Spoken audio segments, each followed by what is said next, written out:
Maybe you should worry about your own business, sweetheart.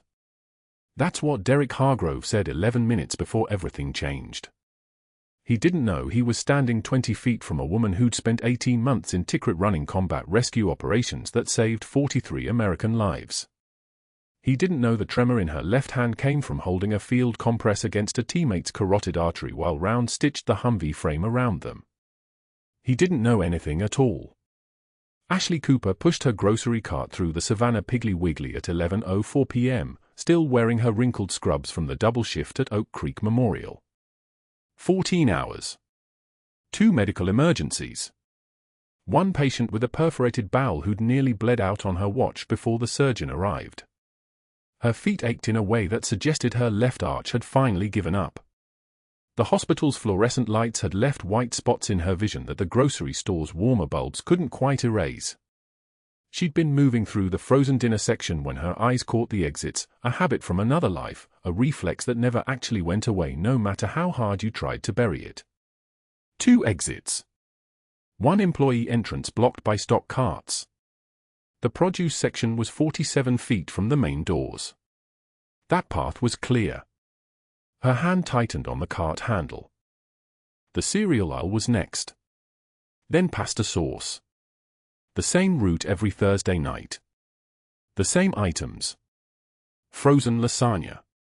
Her son Marcus preferred the ones with extra cheese, though he'd stopped mentioning his preferences about 3 years ago when she'd moved them to Savannah and told him they needed a fresh start. He'd been 14 then. He didn't ask questions anymore. He'd learned not to.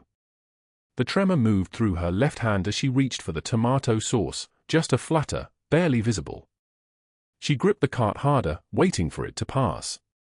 Pain is information. That's what her SEAL commander used to say. The tremor wasn't pain. It was something else. Something she'd learned to ignore. That's when the laughter started. It came from produce, high-pitched and cruel, the kind of sound that cuts through a quiet grocery store like a blade through water. Ashley's head lifted without her deciding to lift it. Her eyes found the source in 2.3 seconds, tactical assessment, immediate threat evaluation, all automatic now. 2 teenagers, both male, both hovering around 16 or 17. One held his phone up like a camera. The other stood beside a wheelchair. In the wheelchair sat a paralyzed veteran, his body rigid, his left arm trembling as he reached toward the top shelf where the canned beans were stocked. His hand shook. His whole arm shook. The movement was involuntary, the kind of tremor that comes from nerve damage or spinal cord injury. The teenagers were mimicking him. Their arms jerked and wobbled. Their mouths hung open in exaggerated slack-jawed mockery. One of them made a guttural sound, something meant to be cruel and funny. Nobody stopped them. The other shoppers, there were maybe 6 people visible, deliberately turned away. They studied price tags. They rearranged items in their carts. They became invisible the way people do when they don't want to be involved in something that requires moral weight. 20 feet away, Derek Hargrove stood with his arms crossed over his manager's polo shirt. He was 42 years old, with the kind of face that had never been told no. His jaw was soft. His eyes had the flat, incurious glaze of someone who'd never experienced consequences. He watched the teenagers mock the veteran with the expression of a man watching someone else's television. He was smiling. Ashley's breathing changed. She wasn't aware of it happening, the shift from normal respiration to the shallow, measured pattern she'd trained for in 2007 when she was still someone else entirely. Someone with a rank and a team and a reason to be awake at 2 a.m. in a foreign country. She closed her eyes. Counted 1 breath in. 1 breath out. Her hand released the cart. The produce section had a posted sign near the entrance, laminated, blue letters on white paper. Oak Creek Piggly Wiggly's harassment-free environment policy. She'd read it during her first visit to Savannah. She'd read it every Thursday night since. The sign promised that staff would intervene in situations of public harassment, discrimination, or aggressive behavior. It promised that every customer deserved to shop in safety. The sign was very clear about this. Ashley had learned a long time ago that most rules existed to make people feel like the world made sense. She'd learned that policies and promises were often just noise. But she'd also learned that sometimes, when you were very quiet and very still and very careful, you could remind people what they'd agreed to believe in. She moved toward the produce section. Her movements were fluid, not rushed, not hesitant. Just a shopper who'd forgotten something. Her cart stayed where she'd left it, half full of frozen dinners and cereal and the mundane weight of normal life. The fluorescent lights hummed above her, a sound like electricity trying to sing through copper wires. The store's air conditioning made a soft hiss through the vents. Somewhere in the back, a door swung open and closed. These were the sounds of 11:07 p.m. on a Thursday night in Savannah, Georgia. Nothing remarkable. Nothing that suggested the next 60 seconds would echo through this particular Piggly Wiggly for months afterward. The veteran's eyes met hers as she approached. She saw the recognition there, the immediate knowledge that she was moving with purpose. His name tag read Marcus, same as her son's name. His hand dropped back to his lap. "Delete the video," Ashley said. Her voice was quiet. It wasn't a request. It wasn't a negotiation. "Both of you. Delete it now." The teenager with the phone jerked back. "What? Who are you?" "Delete the video." Same words. Same tone. Like she was explaining something simple to someone who wasn't listening. Her eyes hadn't moved from the teenager's face. "And you're going to apologize to this man. You're going to tell him you're sorry for what you did." The second teenager laughed. "Oh my God, are you serious right now? It's just a joke, lady. Chill." That's when Derek Hargrove walked over. His footsteps were loud on the tile, deliberate, announcement-making. He positioned himself between Ashley and the teenagers, using his body as a barrier. His arms were still crossed. "Maybe you should worry about your own business, sweetheart, instead of telling me how to run my store." His voice was pitched loud enough for the other shoppers to hear. Loud enough that it carried to the back offices and the pharmacy counter. Loud enough that it became a public statement. These are just kids having fun. No harm done. Ashley met his eyes. She didn't blink. She didn't step back. Her left hand, which had been trembling on and off for 3 years, stayed perfectly still. "The harm policy," she said, her voice dropping lower than before, "is posted by the entrance. You agreed to enforce it when you accepted your position here. This situation requires you to intervene." Hargrove's face went hard. He stepped closer, using his height as a tool. People do this when they're not used to being questioned by women in grocery stores at 11 at night. "You don't get to tell me what I agreed to," he said. "And you definitely don't get to tell me how to do my job. So I'm going to suggest you grab your basket and check out, or we're going to have a real problem." Ashley's breathing stayed steady. In. Out. In. Out. The kind of breathing that had kept her alive in places where panic was a death sentence. "I'm asking you to enforce store policy," she said. "That's my request. That's all." Hargrove's jaw tightened. He opened his mouth to respond, and something flickered across his face, recognition of the fact that she wasn't backing down, wasn't getting flustered, wasn't performing the kind of fear that usually ended these conversations. He didn't like that. People in positions of small power usually don't like it when someone doesn't perform fear for them. But that wasn't the worst part. The worst part was what happened next. The worst part was Derek Hargrove reaching out and deliberately sweeping his forearm across the shelf next to them, the shelf where Ashley's cart had been positioned before she'd walked away from it. Her frozen dinners went airborne. 3 cans of tomato sauce. 1 box of Marcus's cereal scattered into pieces across the floor. A 2-liter bottle of the cheap coffee she'd bought landed hard enough that the cap cracked. "There," Hargrove said, his voice cutting through the suddenly still grocery store. "Now you've got something to worry about. Clean that up, honey, and maybe learn your place. I don't take orders from some nobody nurse who thinks she's special." His voice carried. The other shoppers turned to look. Someone by the dairy case actually gasped. Ashley stood very still. She looked at the scattered groceries. She looked at the cans rolling slowly across the tile floor. She looked at the broken bottle of coffee leaking dark liquid in a spreading pool. She looked at Derek Hargrove's face, which had flushed red with the satisfaction of public humiliation. Then she took one measured breath. One single tear escaped her left eye, not from sadness, not from shame, but from the sudden pressure of restraint, from the weight of staying still when every trained instinct she possessed was screaming at her to respond with something far more permanent than words. She wiped the tear away without breaking eye contact. "The only thing I need to learn, sir," she said, her voice steady as a laser, "is why a man would choose cruelty when kindness costs nothing." The room went dead silent. Nobody moved. The fluorescent lights hummed their electric song. The air conditioning hissed. And in that silence, something shifted. Something that Derek Hargrove would spend the next 6 days trying to undo. Ashley pushed her cart through the produce section, still wearing the wrinkled scrubs from her double shift, when she noticed the two teenagers circling the paralyzed veteran like sharks. Their phones were out. Their laughter was sharp.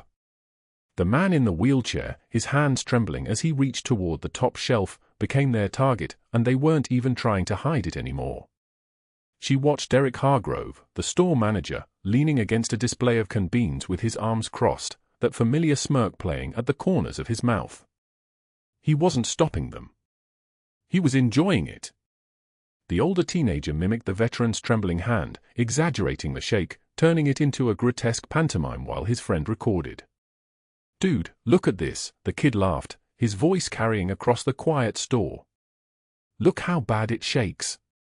Is he having a seizure or something?" Shoppers pretended not to notice.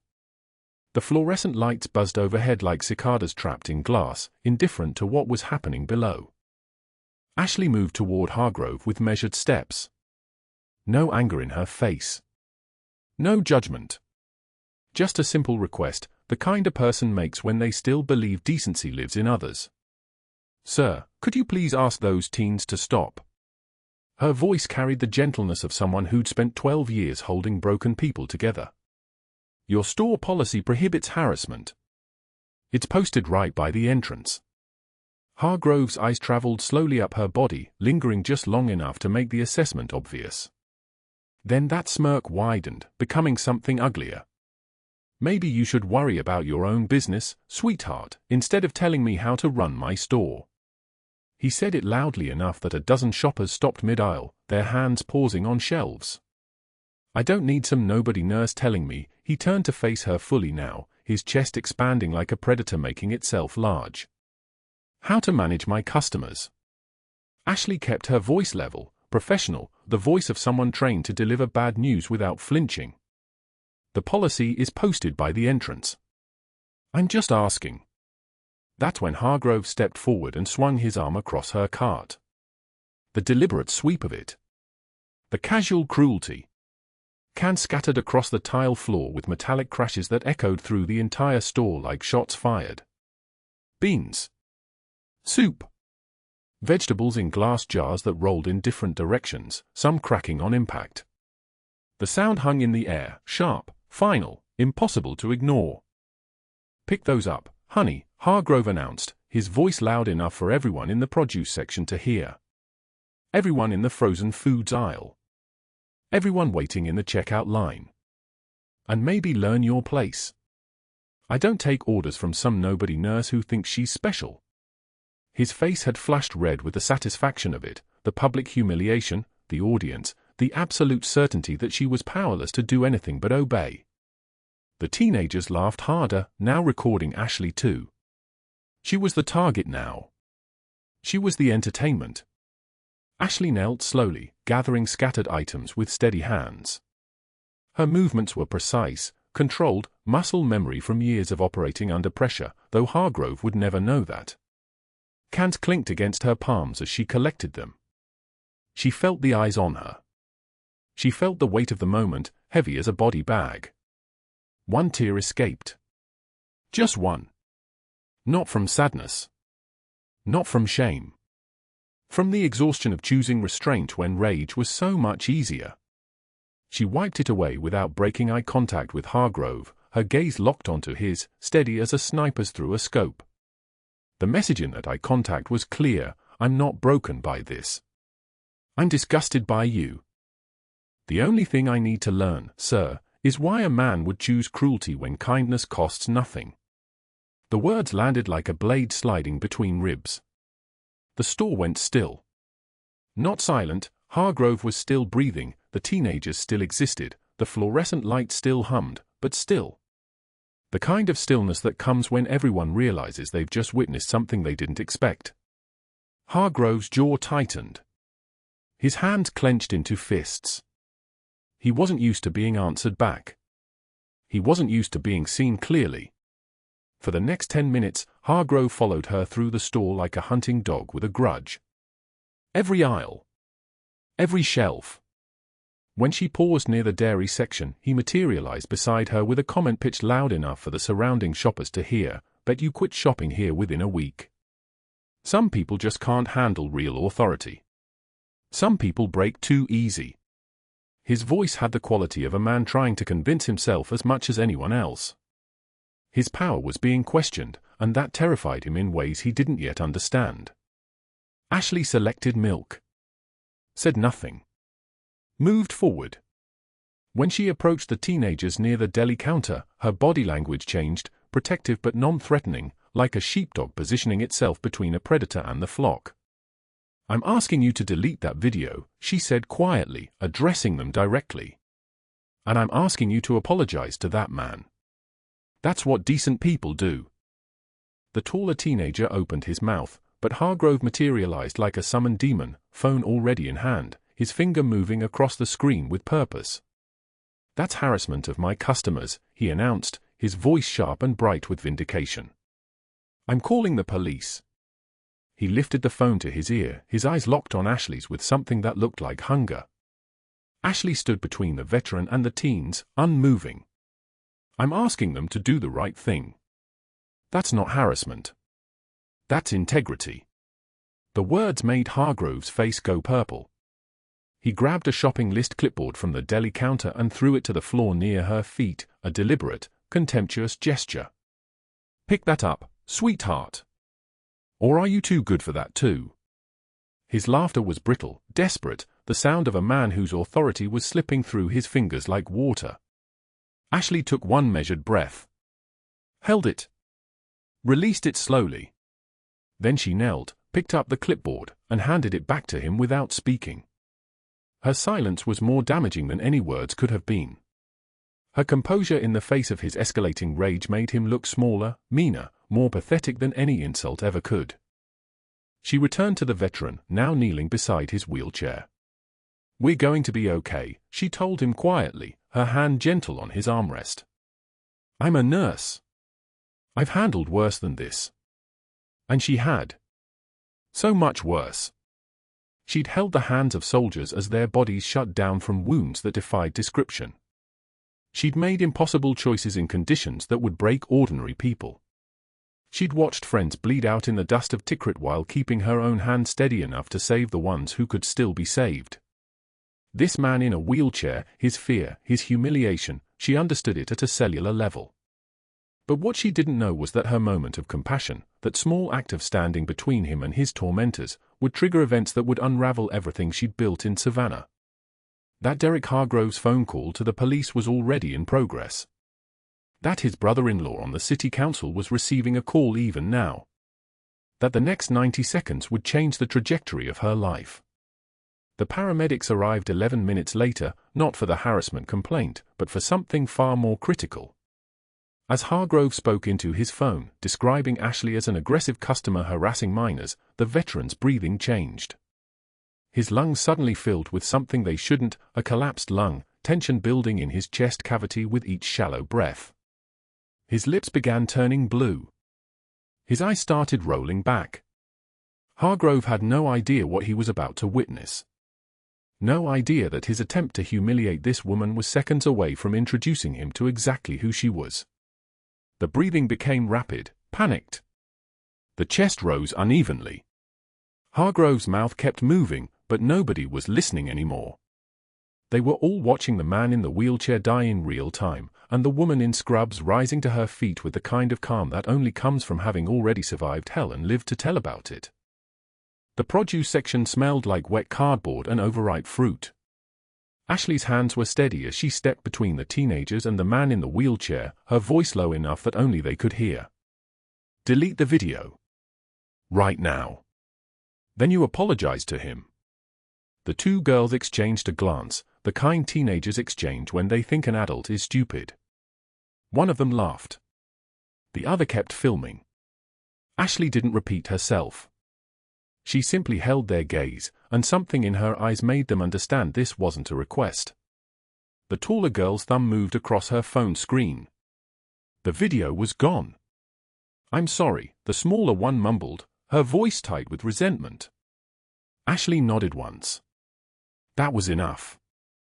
It wasn't, however, enough for Derek Hargrove. He came around the end cap display of discount cereal with his phone already in his hand, his face the color of raw beef. "That's it. You're done. You're interfering with customers, you're assaulting minors with your tone, you're a menace." He was already dialing. "Yeah, this is the manager at Piggly Wiggly on Victory Drive. I need to report a disturbance. A woman in medical scrubs is harassing and threatening customers at my store." "No, she's not stopping." "Yeah, she's still here." He kept his eyes on Ashley the entire time, and his mouth curved into something that might have been a smile. "Her name?" "I don't know. She's a nurse or something. Comes in here causing problems, acting like she runs the place." He paused, listening. "Yes, I'll have her wait for you." The store had gone quiet. Not the natural quiet of a grocery store on a Wednesday afternoon, but the unnatural quiet of people trying to eavesdrop without being obvious about it. An older woman by the dairy section had abandoned her basket. A stock boy stood frozen with a price gun in his hand. The paralyzed veteran had gone very still in his wheelchair. Ashley's chest felt tight, but her breathing remained even. She'd learned years ago that panic was a luxury she couldn't afford. Hargrove had called the police. That was fine. That was manageable. She'd done nothing wrong. She'd stepped in to stop harassment. She'd asked two minors to delete a cruel video. That wasn't a crime. That was. The veteran's breathing changed. Not gradually. All at once. Ashley heard it first, a sound like air being drawn through a straw, shallow and desperate. His shoulders hitched. His head tilted back slightly, and she watched his lips begin to shift from their normal color to something pale, then to something blue. His right hand, trembling before from whatever condition had left him paralyzed, now trembled with something else. Panic. Hypoxia. The physical signature of a body screaming for oxygen. "No," Ashley whispered. She was moving before conscious thought caught up to her body. She dropped to her knees beside the wheelchair, her hand already finding his radial pulse. Weak. Thready. The skin under her fingertips felt cold despite the warm afternoon air drifting through the store's entrance. "What's your name?" she asked, her voice level. "M. Marcus," the veteran gasped. Tension pneumothorax. She knew it the way a sailor knows the ocean, not from studying it in a classroom, but from living in it, from recognizing the particular kind of drowning that happened when a collapsed lung created a one-way valve, trapping air in the pleural space, compressing the heart and lungs until the body couldn't function. The blue lips. The rapid shallow breathing. The signs had probably been building for days, weeks, his paralysis putting him at risk for blood clots and the kind of trauma that came from a body unable to defend itself, but something, maybe the stress of the confrontation, maybe just the random cruelty of physiology, had tipped it into active crisis. "Marcus, I need you to listen to me." Ashley straightened, her eyes moving across the produce section. Produce section. No medical equipment. No oxygen. Nothing but fruit and vegetables and a store manager watching from 10 feet away with his phone still in his hand. She pulled her car key from her pocket, a simple silver key attached to a purple keychain shaped like a cross. Not ideal. But it would have to work. I'm going to help you. You're going to feel pressure. You're going to feel better after. Can you trust me? Marcus nodded, gasping. Ashley's hands moved on their own, muscle memory taking over in a way that transcended training or conscious decision-making. Her fingers found the second intercostal space, the midclavicular line on his right side. The space between his ribs where the needle should go. Where the key would go. She'd done this in a field hospital in Tikrit with a ballpoint pen and shaking hands while mortars landed 200 meters away. She could do this with a car key in a grocery store full of witnesses. This will feel sharp, she said, and drove the key into the space between his ribs. The sound that followed was unmistakable. The hiss of pressurized air escaping. The sound of a pneumothorax decompressing. The sound of a drowning man surfacing. Marcus gasped, a real breath, not the desperate sucking through a straw gasping of moments before. His lips were still blue, but they were already beginning to pink at the edges. His hand gripped Ashley's arm, not from fear but from the involuntary response of a body getting oxygen again. Breathe, Ashley said. Slow. In through your nose. Long exhale. She counted the seconds while holding her fingers in position, monitoring the release of pressure. 20. 30. 45 seconds of pure silence in the grocery store as Ashley Cooper, a nurse in blood-stained scrubs after a double shift, performed emergency needle decompression with a car key while customers stared and the store manager's face went from red to white to something beyond both. Marcus's oxygen saturation was climbing. She could see it in the returning color to his face, in the way his breathing began to regulate, in the small nod he gave her that meant he could exist again, that his lungs were filling with air instead of drowning in their own failure. Ambulance is coming, someone said. A woman. A customer who'd called 911 after watching what had happened. Not Hargrove. A stranger who'd understood that something more important than a disturbance report was happening in aisle 5. Ashley stayed on her knees beside Marcus, her hand steady, her voice steady, her entire self the kind of steady that only came from having spent years in situations where hesitation meant death. The blue faded from his lips. His breathing found rhythm. His eyes, when they met hers, were full of something that looked like recognition, though Ashley was certain they'd never met before this moment. Sirens. Close. Getting closer. The Savannah Fire Department was minutes away, and Marcus would be in professional hands soon, and everything would be fine, and Hargrove was on his phone again. Ashley could hear him from her position on the linoleum floor beside the veteran. Yeah, she's still here. She just performed some kind of medical procedure without authorization. On a customer. Yeah, it looked like she stabbed him. I don't know. I didn't film it, but there are witnesses. I'm going to need to file a formal complaint with her employer. He was smiling. Actually smiling. Oak Creek Memorial, right? Yeah, I know the director of operations. His brother-in-law and I play golf every Saturday. The ambulance arrived. The paramedics took over with the kind of smooth efficiency that came from years of practice. One of them, a woman with kind eyes and a name tag that read Chen, caught Ashley's gaze as she stood to make room. There was a question in that look. What exactly did you do, followed by something that might have been gratitude. Tension pneumothorax, Ashley said quietly. Right-sided. Decompressed approximately 90 seconds before your arrival. Key decompression. Vital stable now. The paramedic nodded with the particular respect one healthcare worker shows another who understands what it means to make impossible decisions in impossible moments.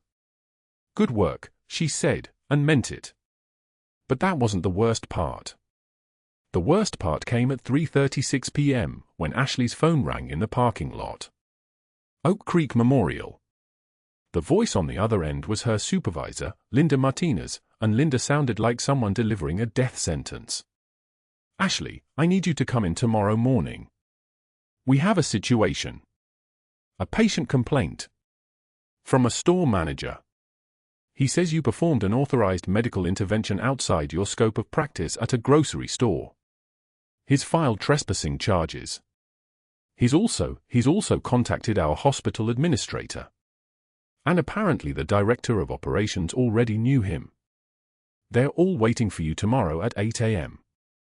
The phone felt heavy in her hand. Ashley looked back at the Piggly Wiggly. She could see Hargrove through the front glass, watching her. When their eyes met, he smiled. The smile of a man who understood that he had weapons more powerful than conscience. The smile of a man with connections. Within 1 hour, it became official. The trespassing charges. The formal complaint filed with Oak Creek Memorial's nursing board. The request for her termination. The call to the state nursing board requesting an investigation into her credentials and professional history. The phone calls to her previous employers, the ones that didn't exist. The ones that she couldn't let anyone examine because there was nothing there. Or rather, there was something there, but it had names and dates and clearances that were classified, and trying to explain that to a hospital administrator would raise far more questions than it would answer. Ashley drove home in silence, her scrub still damp from the adrenaline and the keyhole puncture wound she'd made in Marcus's ribs. She parked in her driveway at 6:34 p.m. and sat in her car for 23 minutes without moving. Muscle memory had carried her through the emergency. Now, in the stillness of the driver's seat, the weight of everything else was settling. She'd stayed hidden in Savannah for 3 years. She'd built a quiet life as just a nurse. Just someone competent. Just someone invisible. And in one grocery store, with one act of saving a man's life, she'd opened every door that she'd spent 36 months carefully closing. Her son was doing homework at the kitchen table when she came in. Tyler, 17, with his father's eyes and her jawline. He looked up as she entered, and his expression changed immediately. "Mom? Your scrubs are, why are you home? You had a double." Then he saw her face. Then he saw the police citation on the counter where she'd dropped it. Then he watched his mother, the woman he'd never seen cry in his entire life, sit down at the kitchen table and let tears stream silently down her face without any attempt to stop them. "What happened?" he asked. His voice was small. Frightened in a way that broke something in her chest.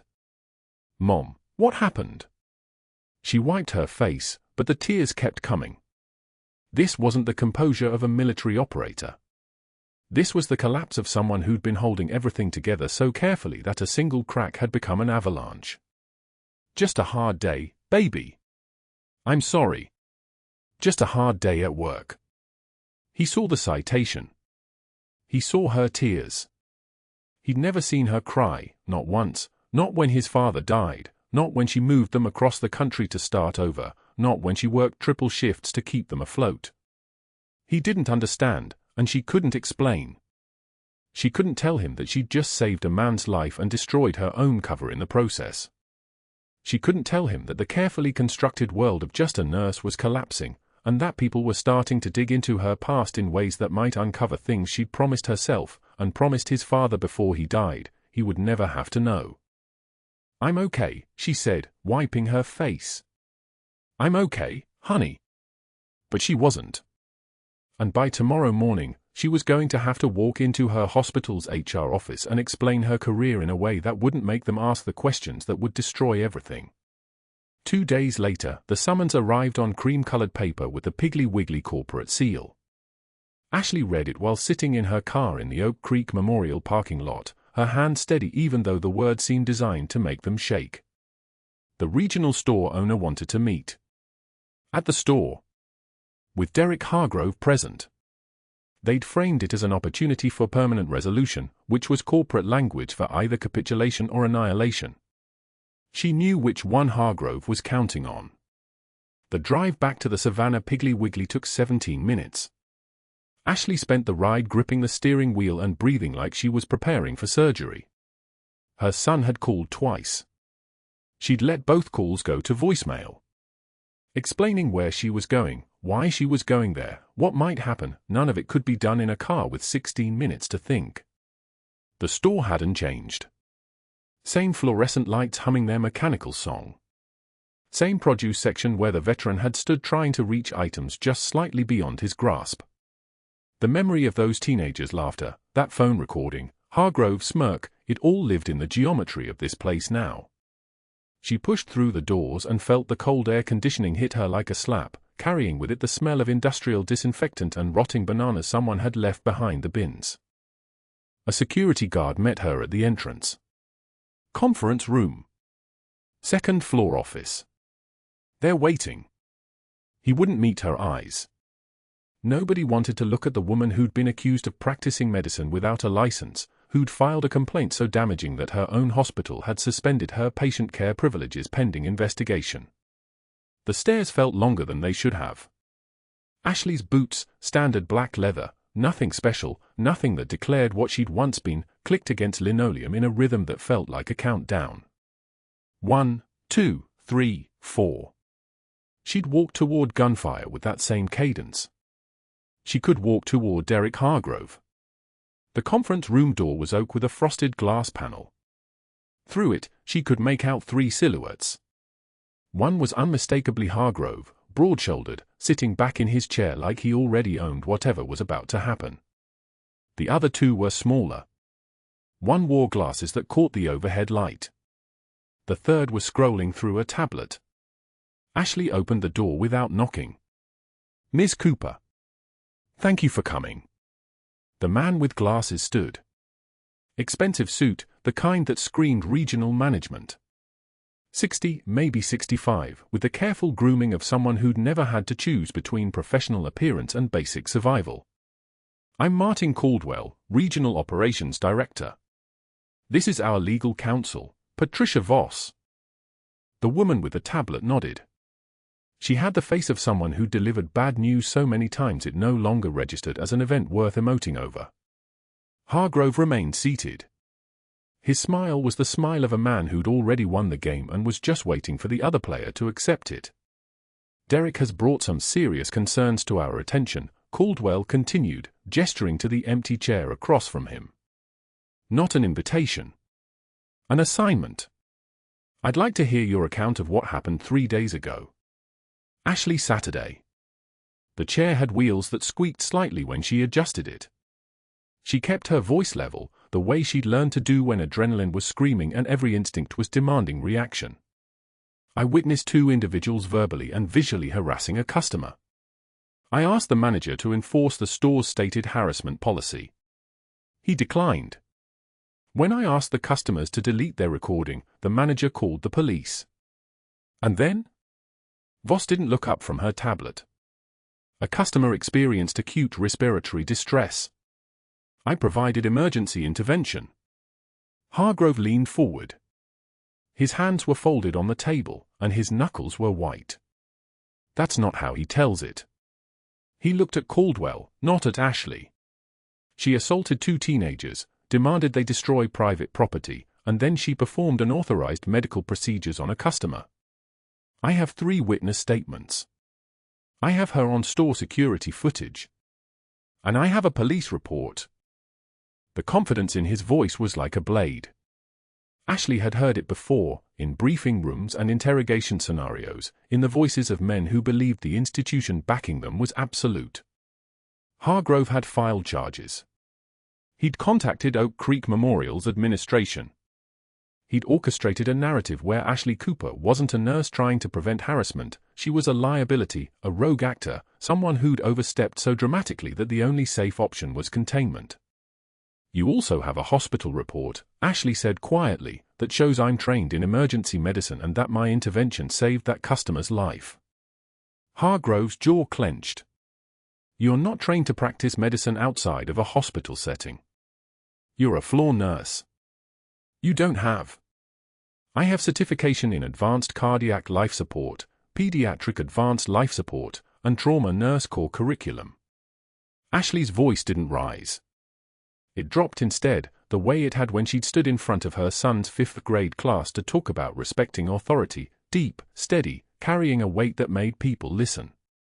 "Attention, pneumothorax isn't a medical gray area, Mr. Hargrove. It's an immediate threat to life. The patient would have died in 4 minutes without intervention. Caldwell exchanged a look with Voss. It was brief, less than a second, but it was enough. He hadn't known. Hargrove hadn't told him that part. Regardless, Hargrove continued, his voice taking on a sharper edge. The point is that she overstepped. And now we're looking at liability. I recommended we offer her a choice: public apology, acceptance of a permanent store ban, and she avoids the trespassing charges I've already filed with the Savannah Police Department. The words hung in the recycled air. Public apology. Admission of fault. Permanent exile from the place where she'd tried to protect someone. Hargrove had weaponized the system exactly the way he'd planned. File charges. Contact the hospital.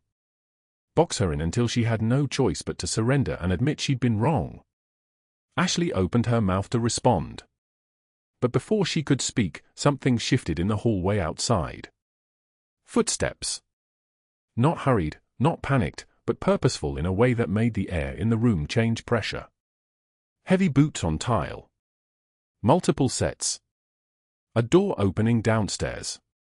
A voice, low and carrying the kind of authority that didn't need to raise volume to be heard. I need to speak with Derek Hargrove.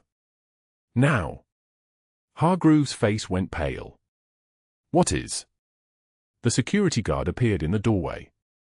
He looked like he'd seen a ghost. Mr. Hargrove, sir, there's military personnel requesting entrance to the building. They have credentials and they're asking for you specifically. The color drained from Hargrove's face like someone had opened a valve. His hands, which had been so confidently folded, gripped the table's edge. Caldwell and Voss exchanged another look. This one was different. This one carried confusion and the beginning of alarm. Tell them we're in a private meeting, Hargrove said, his voice suddenly uncertain. We'll reschedule. But the door was already opening wider. The wheelchair came first. The paralyzed veteran, his hands less trembling now than determined, guided by a man in dress blues. Not casual Navy attire. Full dress uniform. The kind that meant ceremony, official capacity, something that transcended the normal rules of commerce and corporate structures. Behind him, Ashley's son stood in the doorway, his face the color of chalk, his eyes locked on her. The Navy officer's gaze swept the room and landed on Ashley. His eyes held recognition. More than that, they held the weight of shared history, of operations that lived in classified files, of decisions made under fire that changed the trajectory of lives. When he spoke, his voice carried the clarity of a parade ground, the precision of someone trained to project authority through pure presence. Senior Chief. The words fell like a detonation. Hargrove's mouth opened. Caldwell stood so quickly his chair rolled backward. Voss's hand went slack on her tablet. And Ashley's son, standing in the doorway with his backpack still slung over one shoulder from wherever he'd come from, let out a sound like all the air had left his lungs at once. Mom, he whispered. Then louder. Mom, why is he calling you Senior Chief? Ashley closed her eyes. Just for a moment. Just long enough to feel the full weight of everything she'd built collapsing. The careful separation of identities. The anonymity she'd chosen. The life she'd constructed in Savannah where she was just a nurse, just a single mother, just someone trying to heal and be forgotten. The veteran's hands trembled as they rose. In them, a patch. Faded, worn, but unmistakable. Special Forces insignia, the kind that lived in only a few thousand people's memories. The kind that meant something. He held it like he was holding a piece of his own life. Tikrit, he said, his voice cracking. 2009, you pulled me from that burning Humvee under enemy fire. I've spent 3 years looking for you. I knew I'd find you when I saw you at the store. When you knew exactly what to do. Hargrove opened his mouth but no sound emerged. Caldwell looked between the veteran and Ashley, comprehension dawning across his features like a sunrise. The security guard, standing in the doorway, stepped quietly to the side.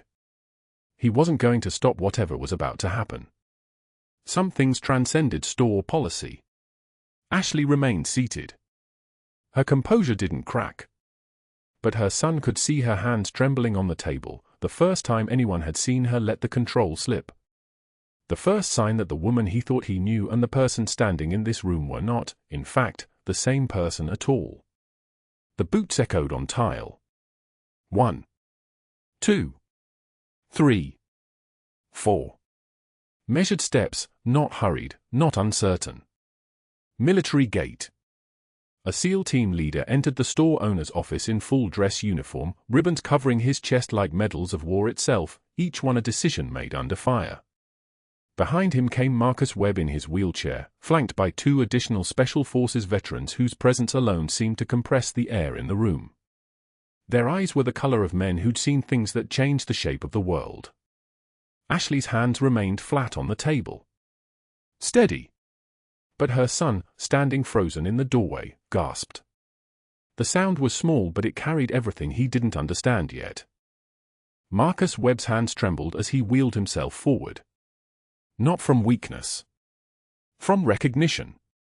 From 14 years of carrying a name he couldn't speak aloud, a face he couldn't forget, a debt he couldn't repay until 2 days ago when he'd seen her in the produce section and known. The eyes. You never forget the eyes of someone who pulled you back from the edge. Senior Chief, Marcus said, his voice cracking like concrete fracturing under weight. You pulled me from that burning Humvee under enemy fire in Tikrit. 2009, my legs were pinned. The flames were, he stopped. Swallowed. I kept this. He held up the faded unit patch, the same Special Forces insignia Ashley had sewn into her old field jacket years ago and donated to charity, never knowing it would find its way into the hands of the man she'd saved. I kept it for 14 years. The SEAL team leader stepped forward. His uniform seemed to make the office smaller. His voice was precision and authority, the kind that came from commanding men in places where hesitation meant death. Senior Chief Petty Officer Ashley Cooper, he stated formally, each word landing like a gavel. Navy Cross for that action and 2 others. Plus the Purple Heart. She commanded the most successful combat rescue operations in Tikrit. 43 Americans came home because of her decisions under fire. An FBI agent, the one who'd been sitting silently in the corner, opened a folder with deliberate slowness. The sound of paper was like a knife sliding from its sheath. We've reviewed the security footage from this store, she said, her eyes fixed on Derek Hargrove with the weight of institutional power. We've also reviewed your complaint to the State Nursing Board, your contact with Senior Chief Cooper's employer, and your communications with your brother-in-law regarding criminal charges. She paused. Let the silence do work. You attempted to destroy the career of a decorated combat veteran for performing emergency medical care that saved a life. Hargrove's lawyer stood. His mouth opened. Closed. He knew. Before he even spoke, he knew this was finished. My client was simply enforcing store policy. Your client, the store owner said, and his voice was quiet in a way that made everyone lean forward, humiliated and threatened a woman who has sacrificed more for this country than he can comprehend. He turned to the security guard, the same one who'd watched Hargrove knock groceries from Ashley's cart 2 days ago. Please escort Mr. Hargrove out. I believe he knows the way. The security guard reached down and picked up a cardboard box that had been sitting under the desk. Personal items. A desk lamp. A framed photo. The detritus of an employment about to end. He held it out to Hargrove with an expression of complete neutrality. Sir, he said simply. Hargrove's face cycled through colors, red, then gray, then something that looked like understanding. His network was collapsing in real time. His brother-in-law called mid-meeting, the text came through and Hargrove read it while standing, something about political distance and not being available for comment. The hospital administrator sent an email rescinding the complaint.